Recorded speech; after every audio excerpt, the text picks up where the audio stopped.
Marcos 1:32. O texto diz assim: ao entardecer, depois que o sol se pôs, trouxeram a Jesus muitos enfermos e possuídos por demônios. Toda a cidade se reuniu à porta da casa para observar. Então Jesus curou muitas pessoas que sofriam de diversas enfermidades e expulsou muitos demônios. Não permitia, porém, que os demônios falassem, pois sabiam quem ele era. No dia seguinte, antes do amanhecer, Jesus se levantou e foi a um lugar isolado para orar. Mais tarde, Simão e os outros saíram para procurá-lo. Quando o encontraram, disseram: todos estão à sua procura.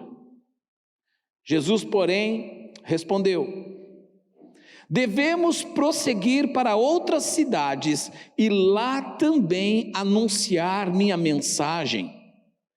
Foi para isso que eu vim. Então ele viajou por toda a região da Galileia, pregando nas sinagogas e expulsando demônios. Amém? Eu quero dar um contexto, um pano de fundo dessa passagem, para que nós possamos entendê-la um pouco melhor. Jesus havia crescido na cidade de Nazaré, mas quando ele iniciou o seu ministério, o Pai o dirigiu a ir para a cidade de Cafarnaum. Ele sai de Nazaré e vai para Cafarnaum, uma cidade que ficava na beira do mar da Galileia, como eu digo, um mar que não era mar, era um grande lago, mas tinha nome de mar. Essa cidade, uma cidade bastante povoada para aquela época, uma das principais daquela região, se não a principal. Era uma cidade muito movimentada, ali tinha um entroncamento de estradas.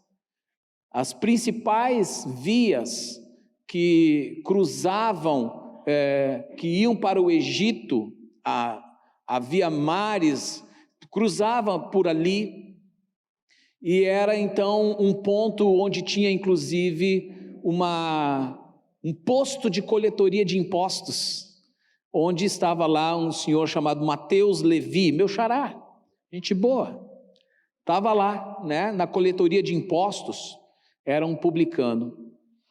E é nessa cidade que Jesus começa efetivamente a agir de uma maneira mais intensa. E ele havia ido na sinagoga, tinha ali uma sinagoga, tem até hoje as ruínas desta mesma sinagoga nessa cidade de Cafarnaum. E é emocionante quando a gente tem a oportunidade de ir lá. Muitos irmãos aqui já foram, já me acompanharam nas caravanas, já estiveram lá, viram essa sinagoga onde Jesus ministrou. E acontece que Jesus está ministrando, as pessoas ali estão impactadas com o ensino de Jesus, porque eles viam que a forma como Jesus ensinava era muito diferente da forma que os escribas ou os fariseus ministravam. Eles diziam: Jesus, ele ministra com autoridade, era diferente. E naquele momento de ministração na sinagoga, se manifesta um demônio na vida de um cidadão. Esse demônio começa a falar e fala para Jesus: o que tu veio nos perturbar? Mostrando que havia ação demoníaca naquele território, que agia na vida daquele indivíduo. Aquele demônio: tu vem nos perturbar e é fora de época. Ele sabia quem era Jesus. Jesus então ordena que ele se cale e expulsa aquele demônio da vida daquele homem, e todos ficaram impactados. Termina aquele encontro na sinagoga, a notícia já começa a vazar para tudo quanto é lado. Jesus vai na casa da família de Pedro, Simão Pedro, E está lá a sogra de Pedro, enferma. Ela estava com febre. Irmãos, hoje ter febre, você vai ali, toma uns comprimidos, a febre tem a tendência de passar. Se não passar, você vai no hospital, faz um raio-x, descobre o que tem, né, uma tomografia, e vai ver lá o pulmão e tal, e aí tem uma batelada de antibióticos, e você começa, a febre vai ceder. Mas naquela época, irmãos, era o chazinho, era caldinho, algumas ervinhas. O risco de morte era muito maior. E estava ali a sogra de Pedro queimando em febre. E Jesus simplesmente se aproxima dela e pega ela pela mão, e ela é instantaneamente curada, a tal ponto que ela se levanta do leito e já vai servir as pessoas que ali estavam participando junto na casa dela, e já vai, né, sabe aquela pessoa que já, quando está curada, bem disposta, ela vai e serve. Não diz o que ela serviu, mas eu imagino, né, um quitutezinho, né, um chazinho, se for aqui no sul seria um chimarrãozinho, alguma coisa do gênero. E todos viram aquilo. A Bíblia diz que, rapidamente, cidade grande para a época, mas nós sabemos que comparado às nossas cidades de hoje, é uma cidade pequena. Vai na vizinha, vai no vizinho, vai no outro vizinho, vai no burburinho, o assunto correu, todo mundo no WhatsApp, Instagram, claro que não, né? Mas a notícia correu, e quando eles viram, tinha um polvaréu na porta da casa da família lá de Pedro, por causa de Jesus. Passou a tarde, entrou a noite, e o que Jesus fez durante, a Bíblia não diz quanto, mas dá para se perceber que foi por horas. Ele curou enfermos e expulsou demônios de muita gente que estava ali na volta. Terminou os trabalhos do dia, um dia puxado, um dia cansativo. No outro dia de manhã, antes do nascer do sol, Jesus, sem avisar nada para ninguém, ele se retira. Tem uma das versões que diz que foi para o deserto, outra versão vai falar que foi para um lugar isolado. Ele se retira com um objetivo: ele vai orar, ele vai buscar Deus. Ele não abria mão do seu tempo de comunhão com o Pai. Ele, sendo o Filho de Deus, não abria mão do seu tempo de comunhão com o Pai, por isso que ele entendia que isso era a essência de tudo, um filho em comunhão com o Pai. Isso vale para nós até o dia de hoje. Ele está lá sozinho, isolado, dali um pouquinho clareia o dia.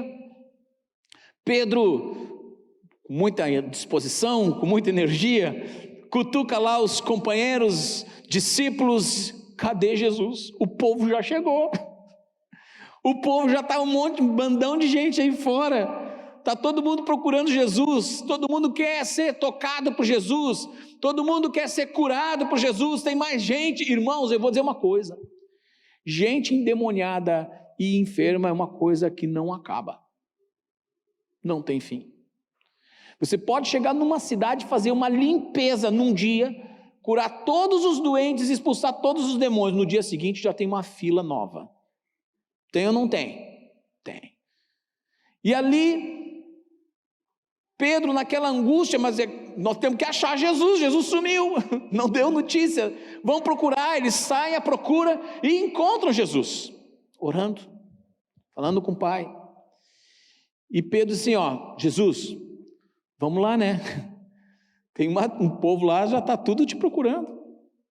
Precisa ir lá, precisa voltar lá, para continuar fazendo aquilo que tu já estavas fazendo. Tu precisas continuar a curar as pessoas, a libertar as pessoas, elas estão precisando, Jesus. E Jesus dá uma resposta surpreendente. Jesus dá uma resposta, no mínimo, intrigante naquele momento. Porque se for olhar a um olhar assim, pela ótica humana, nós podemos dizer que o ministério de Jesus estava sendo um sucesso, sim ou não? Estava um sucesso, o povo estava vindo, a multidão estava vindo. Mas Jesus dá uma resposta para os discípulos muito enfática. Ele chega e diz: nós precisamos ir para outras cidades, nós precisamos ir para outros lugares, para lá anunciar o Evangelho, para lá proclamarmos as boas novas. E ele diz: pois foi para isso que eu vim.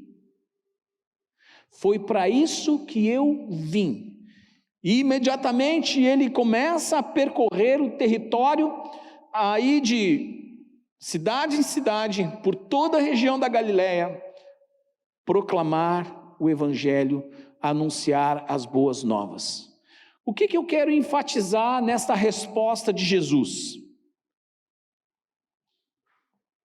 Jesus tinha clareza do seu propósito de vida.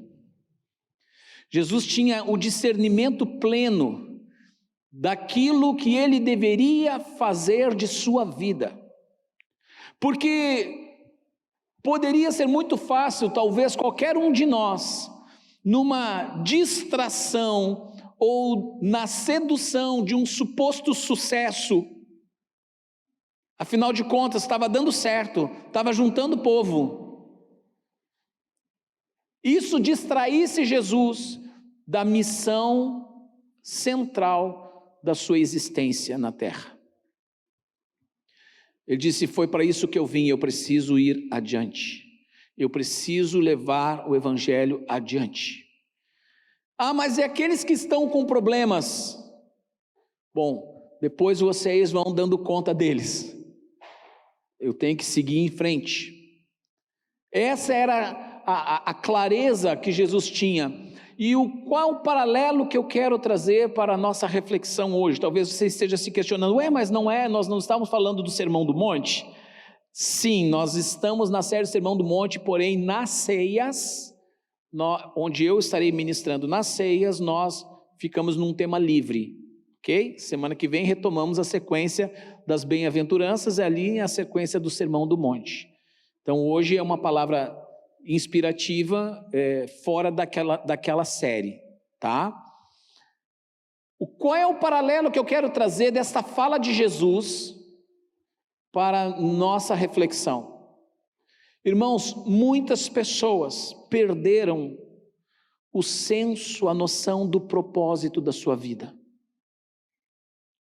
Nós estamos à mercê de uma cultura que tem a cada dia botado na cabeça de cada um que o sentido da vida está em você adquirir coisas, de você agregar coisas para você, onde você vai ter que gastar e despender tempo da sua vida para poder adquirir aquelas coisas. Que coisas? Muitas coisas. A roupa da grife tal, o celular da marca tal, o carro tal, o imóvel tal, coisas, muitas coisas. Coisas que por vezes sim, precisamos delas, mas acontece que há uma habilidade por parte da indústria, por parte do comércio, do mercado, em transformar aquilo que é supérfluo em necessidade. E cada dia que passa, mais coisas supérfluas se tornaram necessárias. E essas coisas não são baratas. E para você poder ter essas coisas, porque está embutido uma ideia que se você não tiver essas coisas, você não vai ter realização na vida. Está embutido uma ideia que se você não tiver essas coisas, você não vai ser realmente feliz, você só vai ser feliz se você tiver isso, aquilo outro. E essas coisas, então, para você tê-las, você tem que despender mais do que dinheiro. Você tem que despender tempo da sua vida. Isso vai consumindo a tua vida, vai gastando a tua vida, para que você possa alcançar tal padrão, para que você possa ter e desfrutar de tais coisas, como se elas fossem absolutamente necessárias. Mas a verdade é que não são.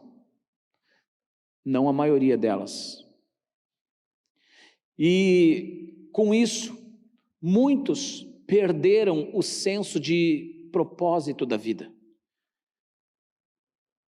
Tem um autor, um pastor americano, chama-se Rick Warren. Ele escreveu 2 livros muito especiais no início dos anos 2000. Eu li os livros dele. Um destes livros, o primeiro deles, tinha o título de Uma Igreja com Propósito. Alguém leu esse livro, Uma Igreja com Propósito? Ok. E depois, na sequência, ele escreveu o livro Uma Vida com Propósito. Também muito bom. E é uma reflexão profunda de uma realidade de tantas pessoas que não vivem, simplesmente existem. Pessoas que não encontram sentido da sua vida, não encontram um propósito, uma lógica para a sua existência, e a lógica passa a ser essa, a lógica do mercado, a lógica do consumo, roubando o teu tempo muitas vezes com os teus filhos, roubando o teu tempo muitas vezes de fazer obra de Deus, de proclamar o Evangelho, de dar frutos no reino, roubando o teu tempo de fazer coisas que vão fazer diferença na história, na vida dos outros, te entretendo apenas com o teu pequeno mundo para te proporcionar as coisas. As coisas se tornam donas de você e não você dona das coisas. Estão entendendo o raciocínio? Porque há uma disfunção. Num passado, os irmãos um pouquinho mais vividos, aqueles que já são jovens há bem mais tempo, vão lembrar que uma palavra que se costumava usar e era uma preocupação, né, era quanto à vocação da pessoa. Havia uma preocupação com a vocação. Fulano tem vocação para ser professor. Não olhava-se o produto final disso, olhava-se a vocação, era valorizado. Não, essa pessoa, olha só, ele gosta de bichinho, ele tem uma paixão por bicho, esse aí tem vocação para ser veterinário.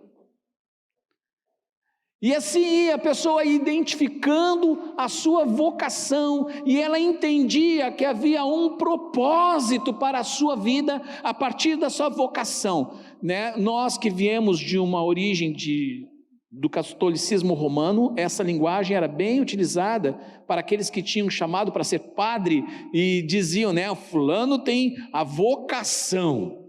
Depois, quando o Brasil começou a ser mais evangélico, também essa ideia, não, essa pessoa, eu me lembro que eu adolescente, 17, 18 anos, eu já ouvia as pessoas no meio da igreja dizer assim, esse aí vai ser pastor, esse aí tem tudo para ser pastor, e era um piá, porque identificava o quê? Vocação. Quando a pessoa entende que há uma vocação, a vocação liga a ideia de que existe um propósito para a vida, e vem de Deus. Deus nos chama para isso, para aquilo ou para aquilo outro. Depois de um tempo, por conta desse avanço, dessa demanda do mercado de consumo absurda, algo começou a migrar, mudar, e as pessoas pararam de pensar na sua questão vocacional e o discurso passou a ser: você tem que ter uma profissão.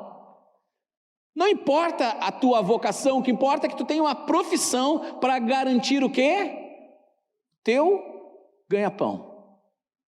Porque quem não tem uma profissão vai se dar mal, não tem expectativa. Quem ouviu já esse tipo de assunto há algum tempo atrás? Era isso que se pensava, tem que ter uma profissão. Aí se tinha a cultura dos cursos técnicos. É aí que começou também a se valorizar as universidades, a você ter um curso superior, para você ter uma profissão. Não importa se aquilo tem a ver contigo, não importa se aquilo tem a ver com a tua vocação, o que importa é que tu tenha uma profissão para se garantir. E depois disso ainda a coisa foi indo mais a fundo, e hoje a mentalidade das pessoas é: eu preciso ter um emprego. As pessoas se dão por satisfeitas se tiverem um emprego. Se tiver um emprego, tá bom, porque daí eu posso. Não importa, o que interessa é eu garantir o ganha-pão. Irmãos, isso cria um vácuo na vida, um senso de vazio muito grande. E quando você é jovem, não tem essa percepção, mas quando você passa dos 40, 45 para frente, aí você para e pensa, olha para trás e se pergunta: o que eu fiz da minha vida? O que valeu a pena?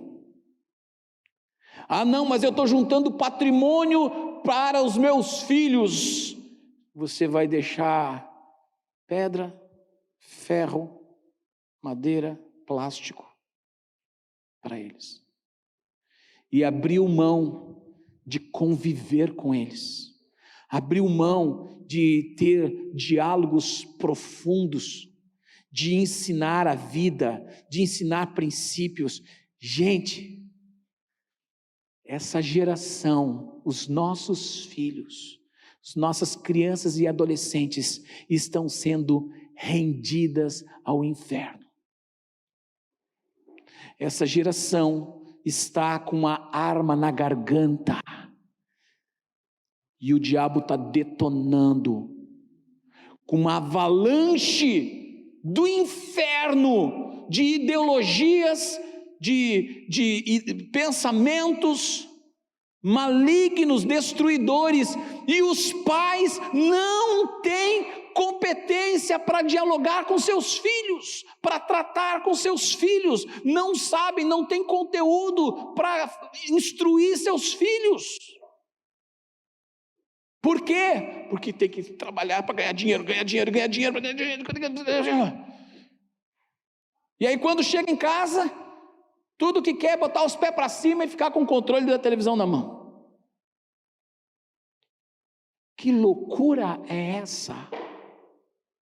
Que vida sem sentido, que vida sem propósito. Acorda. Jesus foi categórico: eu não vou me distrair com aquilo que não tem a ver com o meu propósito, com o meu chamado. Foi para isso que eu vim. Eu te pergunto, para que você está nessa terra? Qual a razão você está nesse mundo? Qual é a diferença que você faz para o teu próximo? Qual a diferença que tu faz na tua casa, na tua família, na tua vizinhança? Qual a diferença que tu faz? Se você morrer hoje, quem vai sentir falta? Mais que isso, quantas pessoas terão sido abençoadas por conta da tua vida, da tua existência? A vida tem que ter propósito, e Deus nos dá propósito. Uma das coisas mais belas que nós recebemos na nossa conversão é a certeza de que Deus nos dá uma missão. É a certeza de que Deus traz para nós um propósito de vida. E aí eu vou fazer alguma afirmação aqui um tanto quanto dura. Se você conduz a sua vida em termos de igreja, em termos de congregação, apenas para participar de cultos ou participar de reuniões, você fica completamente à margem do propósito divino. Se você acha que o importante é a tua salvação, você está aqui agarrado, não, eu estou aqui, eu vou ser salvo, ai, graças a Deus, é tudo que eu preciso, eu vou ser salvo, e eu me resumo nisso. Que vazio! O que você entendeu do Evangelho?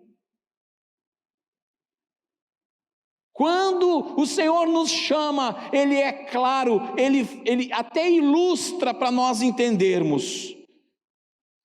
Ele pega os discípulos, chega na frente da região de Samaria, uma região que os judeus detestavam, os samaritanos, os judeus detestavam, por conta de uma longa história, que não vem ao caso agora, e ele chega para os discípulos, e faz os discípulos olhar para Samaria, e diz uma coisa: estão vendo? O campo está branco para a ceifa. Opa! E aí diz: rogai ao Senhor da seara para que mande trabalhadores, ceifeiros para a sua seara. Não é para o seu Ceará, o estado do Ceará, não, sua seara.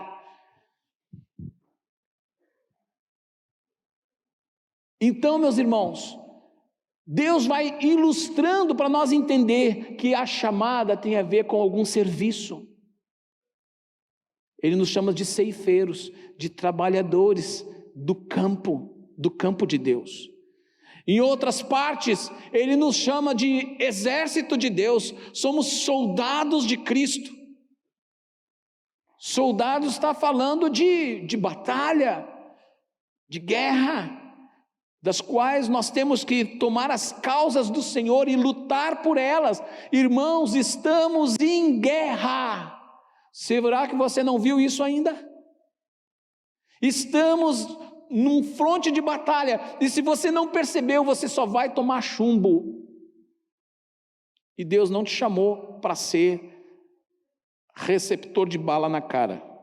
Pai, esse nome não é muito bom. Deus te chamou para atacar as portas do inferno, porque para a igreja dele está destinado que as portas do inferno não prevalecerão contra a sua igreja.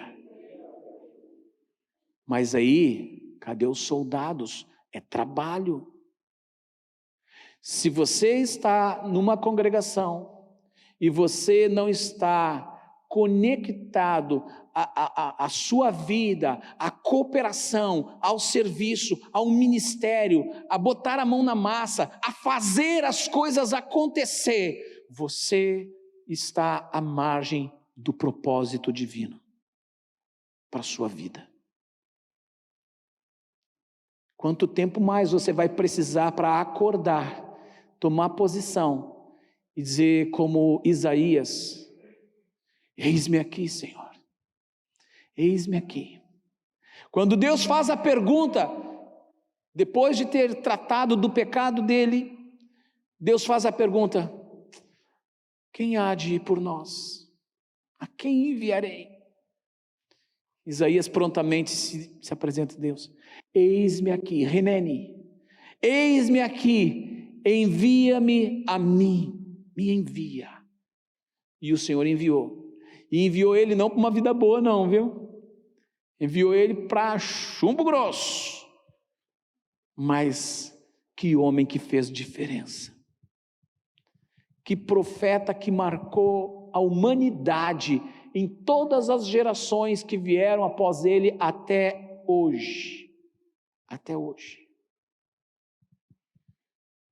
Porque ele se apresentou e disse: eis-me aqui. O Senhor quer encontrar homens e mulheres, jovens, adolescentes e crianças, que se posicionem dizendo: Deus, eis-me aqui. Um eis-me aqui com seriedade, Um eis-me aqui com responsabilidade. Um eis-me aqui com uma entrega real, dizendo: Senhor, a minha vida não vai ser fútil, a minha vida não vai ser inútil. Eu não vou gastar os meus dias em coisas que não vão acrescentar na eternidade. Eu quero viver uma vida com um propósito. Eu quero dar valor aos meus dias que o Senhor me concede nessa terra. Eu quero ser luz no mundo e sal da terra.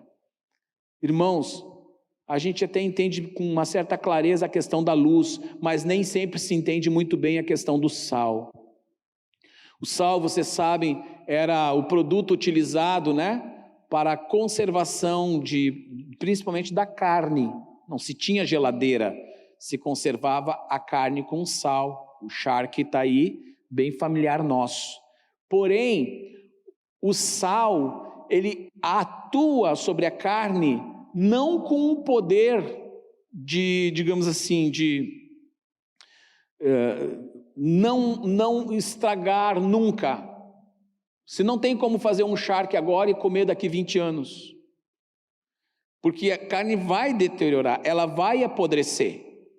O que o sal faz, ele diminui a velocidade do apodrecimento.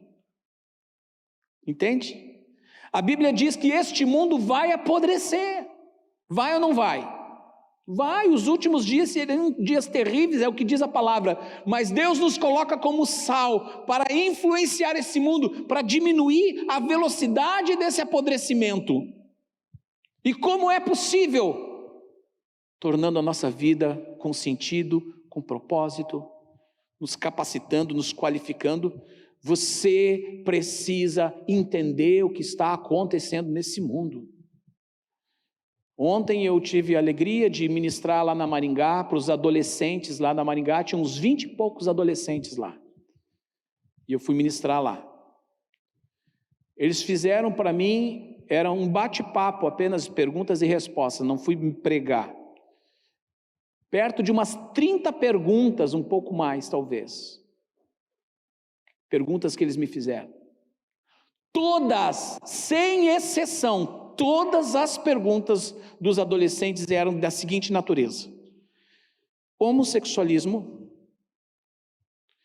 sobre aborto, sobre feminismo, sobre só essas pautas.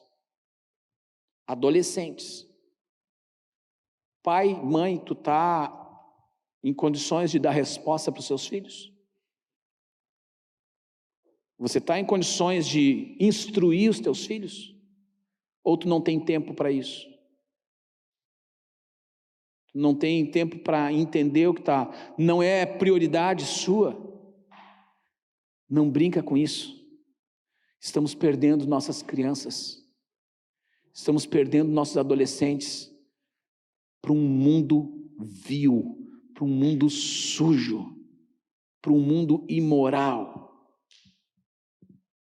Não sei se vocês acompanharam, uma certa senhora de um determinado partido político, gaúcha, apresentou um projeto defendendo, olha só, defendendo o casamento entre membros da mesma família.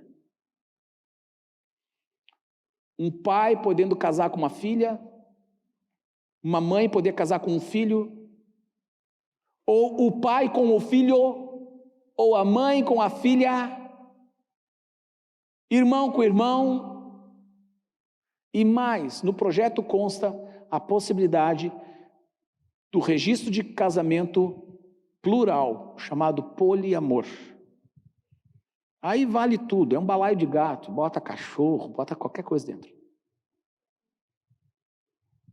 Este é o mundo que estamos vivendo. O que tu está fazendo da tua vida?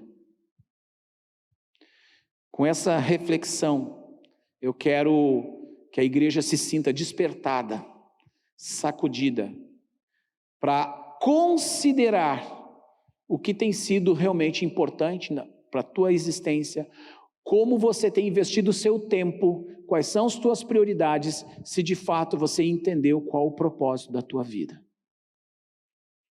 Jesus não perdeu tempo. Ele sabia que ele tinha 3 anos para agir. Em 3 anos ele deu conta da missão. Como você está tratando da missão da sua vida? Deus quer usar você, começando pela sua casa, na sua congregação, aonde quer que você esteja inserido, ali tu é sal. Ali tu é instrumento. Amém? Que essa palavra possa ferir teu coração em amor. Que você entenda que há uma missão a ser cumprida e Deus está contando contigo. A questão é, quem irá? Quem diz sim, eis-me aqui, Senhor. Usa-me. Usa-me. Que a minha vida valha a pena. Eu me lembro quando eu tinha 17 anos de idade, e eu fiz uma oração, eu disse: Deus, eu te entrego os meus dias.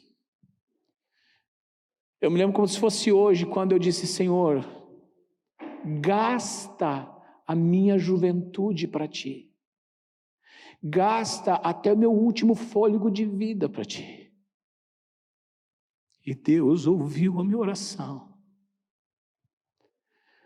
Não tem um único dia, desde aquele tempo, que eu possa dizer, esse dia foi longe do propósito de Deus. Esse dia, eu virei as costas para Deus e para aquilo que Deus me chamou. Por graça e misericórdia de Deus, tenho dedicado a minha vida. E eu vou dizer para vocês, vale a pena. Tem seus sofrimentos, tem suas dores, tem suas angústias, faz parte da vida, mas vale a pena. O Senhor quer ver os seus ceifeiros apostos, o Senhor quer ver os seus guerreiros apostos.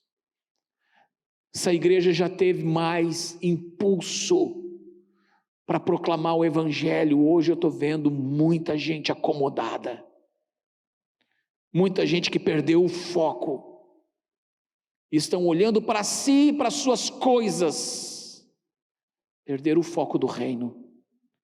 E a palavra de Deus nos diz: buscai, pois, em primeiro lugar o reino de Deus e a sua justiça, e as demais coisas vos serão acrescentadas.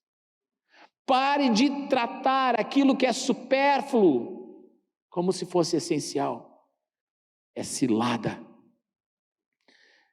rouba tua vida. Não faça isso. Amém?